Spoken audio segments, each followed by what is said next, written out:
жилийн баяр наадмын талаар сэтгэлдлийг сонсохоор одоо Улаан улаан сумын засаг дарга Зэдээшин ганц нартай уулзж байна. За танд энэ өдрийн мэнд хүргэе.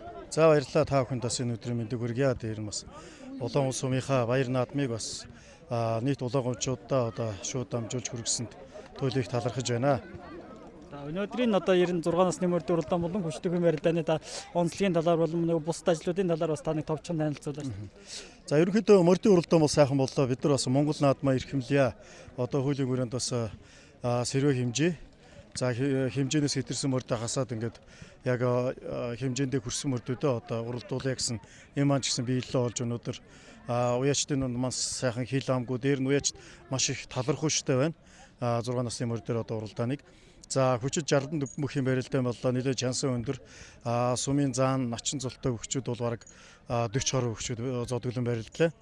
За үүнээс бол одоо манай Наран булгийн Баян мөх маань төрүүлж байна. За Алтууйг маань зөвлөлөө 2 сумын заан. За 2 маань одоо ингээд 2 төрөөтэй сумын заанууд болж байна. За нэг начин төрлөө. За Түргэн сумын ариат төрмөх гэ залуу хөх маань урамтай сайхан барилдаж энэ сайхан чансан өндөр барилдаанд бас сумын начин зулыг одоо хангалаа. Өнөөдрийн бүх ч гэсэн үнэхээр сайхан боллоо. Үнэхээр чансан өндөр гэдэг нь харагдаж байна. Залуучууд үнэхээр сайн барилддаг болсон бай. Бэлтгэл ч гэсэн үнэхээр сайн хангагдаж байгаа юм байна. Ерөнхийдөө аймгийн баяр наадмын нэр нь бэлтгэл одоо энэ залуучуудад бас маш том одоо хангалт болж өгч байна л гэж одоо харж байна. За өнөөдрийн одоо бас үйл ажиллагаанд одоо идэвхтэй оролцоо одоо нийт Улаан сумын засаг даргын тамгын газар одоо түүний иргэдийн төлөөсөө урал засаг даргын тамгын газрын хамт олонд бас цаашдын ажилд одоо амжилт хүсье та бүхэнд.